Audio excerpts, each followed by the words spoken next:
नमस्कार दोस्तों। हमारी जन्म कुंडली एक ऐसा नक्शा है जो हमारे जन्म के साथ ही बन जाता है। हमारी कुंडली के ग्रह हमारे लिए एक परफेक्ट मार्ग का निर्माण कर देते हैं। हमें फिर उसी मार्ग पर चलना होता है। यह मार्ग फूलों भरा हो या कांटों से भरा हो, उस मार्ग पर चलना ही हमारी नियति है। हम चाहकर भी किसी मोड़ पर मुड़ नहीं सकते। यदि हम मुड़ते हैं तो यह ग्रहों की इच्छा होती है, ऐसा हमें निश्चित मान लेना है। इस सुंदर विचार से आज के वीडियो की हम शुरुआत करेंगे। आप सबको नरेश गांधी का सादर प्रणाम। ये हमारा 666वां एपिसोड है, जिसका नाम है जैमिनी सूत्र में दारा कारक ग्रह। दोस्तों, हमारे प्राचीन भारतवर्ष में जैमिनी ऋषि का नाम बहुत ही आदर के साथ लिया जाता है। जैमिनी ऋषि ने ग्रहों के अंश पर से उसे अलग अलग संज्ञा दी थी। जैमिनी ऋषि का एक पुस्तक हमारे पढ़ने में आया है, जिसका नाम है जैमिनी सूत्र। उनके और किसी भी पुस्तक के विषय में हमें कोई जानकारी नहीं है। यह जैमिनी सूत्र सबसे अलहदा और अलग है।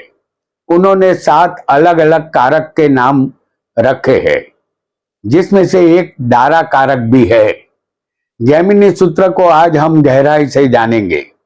जैमिनी ऋषि ने ग्रहों के अंशों के आधार पर अलग अलग कारक माना था। जैसे जिस ग्रह के अंश सबसे ज्यादा होंगे उसे आत्म कारक ग्रह कहा है। उससे कम अंश वाले ग्रह को अमात्य कारक ग्रह कहा है। उससे कम अंश वाले ग्रह को भातृ कारक कहा गया है। उससे भी कम अंश वाले ग्रह को मातृ कारक कहा गया है। उससे भी कम अंश वाले ग्रह को पुत्र कारक कहा गया है। उससे भी कम अंश वाले ग्रह को ज्ञाति कारक ग्रह कहते हैं। और सबसे कम अंश वाला जो ग्रह हमारी कुंडली में होता है उसे दारा कारक ग्रह कहते हैं। सूर्य, चंद्र, मंगल, बुध, गुरु, शुक्र, शनि, इनमें से कोई भी ग्रह इन सभी कारकों में से कारक बन सकता है। इनमें राहु केतु को शामिल नहीं किया गया है। आइए जानते हैं जैमिनी सूत्र के मुताबिक कारक ग्रह कौन कौन से बनते हैं। इसे कुंडली के माध्यम से जानते हैं। आपके सामने हमने एक उदाहरण कुंडली पेश की है। इस जातक का जन्म 18/10/1955 को हुआ है। दोपहर 16 बजे सूरत, गुजरात में इस जातक का जन्म हुआ है। इस कुंडली में आप देख रहे हैं कुंभ लग्न है, चौथे केतु है, सप्तम में गुरु है, 8वें मंगल बुध है, नवम स्थान में शनि, शुक्र और सूर्य है और दशम में राहु और चंद्र है। ग्रहों के अंश पर भी एक नजर डालेंगे। राहु केतु को इसमें शामिल नहीं किया जाएगा, इसलिए राहु केतु के अंश हम नहीं जानेंगे। गुरु जो सप्तम में बैठा है वो सिर्फ 2 अंश का है। मंगल अष्टम में है, वो 9 अंश का है। बुध नव अष्टम में 21 अंश का है। नवम में सूर्य जो सिर्फ 1 अंश का है। शुक्र यहां पर 13 अंश के है नवम स्थान में, और शनि नवम में 27 अंश पर है। और दशम में राहु को हम छोड़ देंगे। चंद्र बिल्कुल 0 और 0 अंश का है। आप यहां देख रहे हैं कि हमने सभी ग्रहों के अंश दिखा दिए हैं।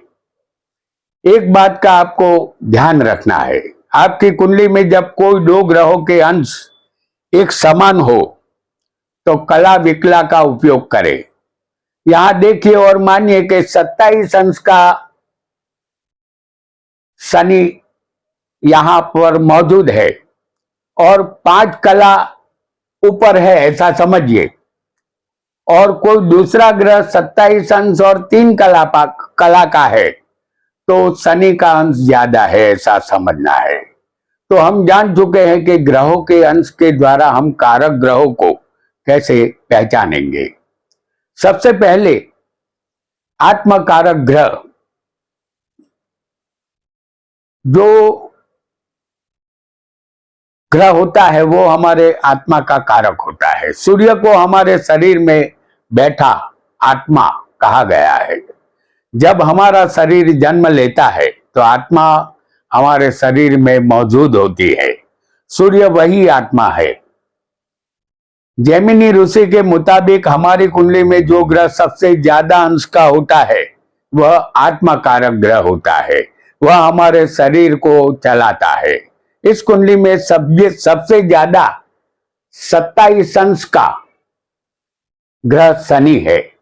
यह शनि आत्मकारक ग्रह माना जाएगा।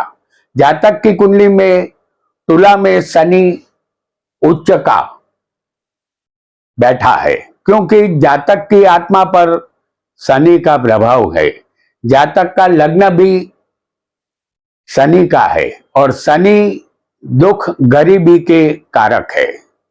जातक का बचपन और जवानी दुख और गरीबी में ही बीता था, क्योंकि आत्मकारक ग्रह शनि है। जातक कभी कभी अपनी बीवी बच्चों का भरण पोषण भी नहीं कर पाता था। 2 टाइम की रोटी का जुगाड़ भी मुश्किल से होता था, क्योंकि आत्मकारक ग्रह शनि है, जो गरीबी के कारक माने जाते हैं। इसीलिए जातक को गरीबी का सामना जवानी और बचपन में करना पड़ा था। अब अमात्य कारक ग्रह को जानेंगे। अमात्य कारक ग्रह से व्यवसाय या आजीविका संबंधित देखा जाता है और बुध को व्यापार का कारक मानते हैं। जो ग्रह सबसे ज्यादा अंश का हो उससे थोड़े कम अंश का ग्रह अमात्य कारक ग्रह माना जाता है, जो हमारे व्यवसाय का कारक होता है। यहां देखिए, सबसे ज्यादा अंश का ग्रह शनि है। शनि सबसे ज्यादा अंश का ग्रह है। उससे कम अंश का ग्रह जो यहाँ पर कुंडली में मौजूद है वो है बुध, जो 21 अंश का है। बुध कुंडली में कन्या में उच्च का बैठा है। बुध बुद्धि, वाणी और व्यवसाय का कारक है। जातक अपनी जवानी में मशीनें चलाने की मजदूरी करता था। उसके बाद वह किताबें बेचने का कार्य करके बुक सेलर बना, क्योंकि बुक छापने का कार्य या कागज पर अधिकार बुध का है। बुध हिसाब किताब और गणित शास्त्र को दर्शाता है। और अमात्य कारक ग्रह बुध था, जो व्यापार का कारक था। किताबें बेचने से वह काफी रुपया कमाया था। उससे भी पहले वह ज्योतिष शास्त्र सीखना शुरू कर चुका था और उसमें भी वह सफल रहा था। वह अपनी वाणी के द्वारा आज रुपया कमाता है, क्योंकि अमात्य कारक ग्रह इस कुंडली में बुध बनता है और इसी वजह से जातक बुध के व्यवसाय के साथ जुड़ गया है। अब जानेंगे भातृ कारक ग्रह को। भातृ यानी भाई बहन का कारक समझना है। जातक सभी भाई बहनों में बड़ा है, इसलिए छोटे भाई बहनों का विचार भातृ कारक ग्रह से किया जाएगा। जातक के 5 भाई और 1 बहन है। इस कुंडली में बुध से कम अंश का ग्रह यदि हम देखें तो बुध 21 अंश पर है और 13 अंश पर यहां पर शुक्र है। जो 13 अंश पर शुक्र यहां बैठा है, तो 9वें स्थान में ये शुक्र तुला राशि में स्वग्रही बलवान बैठा है। जातक के भाई बहन का विचार हमें शुक्र से करना होगा। शुक्र भाग्य में है, इसलिए उनके छोटे भाई बहन भाग्यशाली है। भाग्य ने भाइयों और बहनों का साथ दिया। सभी भाई बहन शुक्र की तरह शौकीन है। सभी भाई बहन यहां सुखी भी है। अब जानेंगे मातृकारक ग्रह। मातृकारक ग्रह का संबंध हमें जन्म देने वाली माता से होता है। मातृकारक ग्रह से कम अंश वाला ग्रह मातृकारक होता है। जैसे हमने देखा कि शुक्र 13 अंश का है और यहां पर देखा जाए तो 13 से कम अंश का ग्रह यहां हमें मिलेगा मंगल, जो 9 अंश का ग्रह है। तो ये मंगल यहां इस कुंडली में मातृकारक ग्रह होता है। 9 अंश का ग्रह मंगल है जो मातृकारक बनता है। यहां माता का कारक मंगल मृत्यु में बैठा है, जो माता की मृत्यु को दर्शाता है। जातक के पिता ने 2 शादियां की थी। पहली पत्नी के गुजर जाने के बाद दूसरी शादी की थी। पहली पत्नी की मृत्यु नदी में डूब जाने से हुई थी और मंगल अकस्मात का कारक होता है। हालांकि पहली पत्नी को कोई भी संतान नहीं थी। जातक खुद और उनके अन्य भाई बहन दूसरी पत्नी के ही संतान थे। जब मातृकारक ग्रह जब मृत्यु में जाकर बैठ जाता है तो माता की मृत्यु अवश्य होती है, जबकि जातक की दूसरी माता जो सगी माता है वह आज भी 90 साल की उम्र में जीवित है, जबकि प्रथम माता की मृत्यु हुई थी। ये बात बिल्कुल हकीकत है। आइए अब जानते हैं पुत्र कारक ग्रह को। मंगल से कम अंश वाला ग्रह इस उदाहरण कुंडली में मंगल यहां 9 अंश का है और गुरु सिर्फ 2 अंश का है। तो गुरु यहां जो 2 अंश का है सप्तम में विराजमान है। गुरु ज्ञान और संतान के कारक है। जातक की कुंडली में यह गुरु पुत्र कारक बनता है और वैसे भी संतान गुरु ही देते हैं। गुरु केंद्र में और मित्र के घर में है।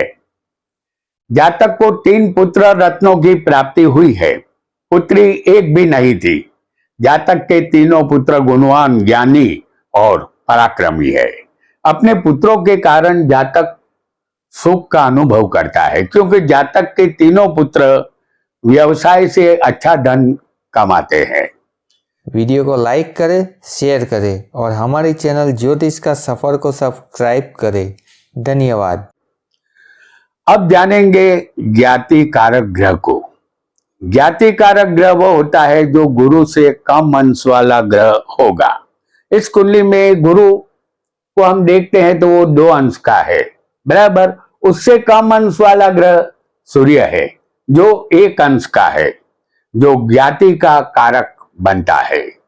जातक की ज्ञाति का विचार यदि हम करें कि उसकी ज्ञाति क्या होगी, तो हमें सबसे पहले ग्रहों की ज्ञाति जान लेनी चाहिए। सूर्य मंगल क्षत्रिय ज्ञाति के हैं, गुरु शुक्र ब्राह्मण ज्ञाति के हैं, चंद्र बुध वैश्य ज्ञाति के हैं और शनि शुद्ध ज्ञाति का होता है। इस कुंडली में ज्ञाति का कारक सूर्य है। जैसे 1 अंश का सूर्य हमने दिखाया, जो इस जातक की कुंडली में सूर्य सिर्फ 1 अंश पर बैठा है, तो सूर्य क्षत्रिय ज्ञाति का होता है। इसलिए जातक की ज्ञाति यहाँ क्षत्रिय है।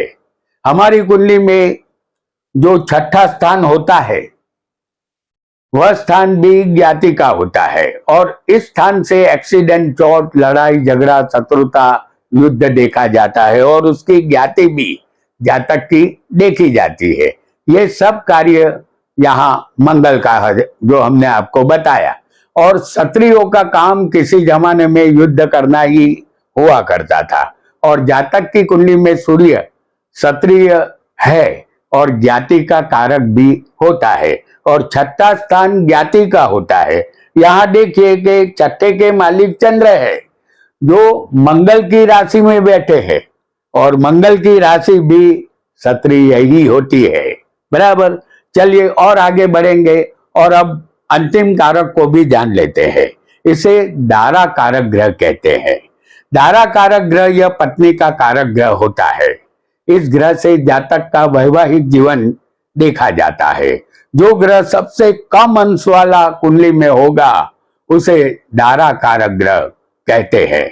दारा कारक ग्रह इस कुंडली में चंद्र बनता है, जो सबसे कम अंश का ग्रह है, जो पत्नी का कारक माना जाता है। जातक की कुंडली में हम देख सकते हैं कि चंद्र 10वें स्थान में 0 अंश और 0 अंश का सबसे कम अंश का बैठा है, और चंद्र 10वें में वृश्चिक में नीच का है। जातक की कुंडली में चंद्र 10वें में कर्म में होने से जातक को कर्मवान पत्नी मिली थी। हालांकि चंद्र नीच का होने से वह एक गरीब घर की कन्या थी, फिर भी वह मेहनती और सुख दुख में साथ निभाने वाली पत्नी थी। जातक अपनी पत्नी से और पत्नी को जातक से कोई शिकायत नहीं थी। उनका वैवाहिक जीवन 40 साल चला था। अचानक पत्नी की मृत्यु होने की वजह से जातक विधुर बना था। दारा कारक ग्रह एक शुभ और स्त्री ग्रह था, इसलिए जातक का दाम्पत्य जीवन सफल रहा था। तो दोस्तों, आज हमने जैमिनी सूत्र से यह जाना कि आत्मकारक ग्रह, अमात्य कारक ग्रह, मातृकारक ग्रह, भातृकारक ग्रह, पुत्र कारक ग्रह, ज्ञाति कारक ग्रह और दारा कारक ग्रह, यह सभी ग्रहों में सबसे पहले सबसे ज्यादा अंश वाले ग्रह को लेना है, उसके बाद उससे कम अंश वाले ग्रहों को लेना है। इस तरह सबसे आखिर में जिस ग्रह के अंश सबसे ज्यादा कम होंगे उसे लेना है, वह ग्रह दारा कारक होगा, ऐसा मान लेना है। इस तरह सभी कारक को आप देखेंगे तो आपको बहुत मजा आएगा। मिलते हैं अगले वीडियो में, तब तक आप देखते रहिए ज्योतिष का सफर। आपका बहुत बहुत धन्यवाद, धन्यवाद, धन्यवाद।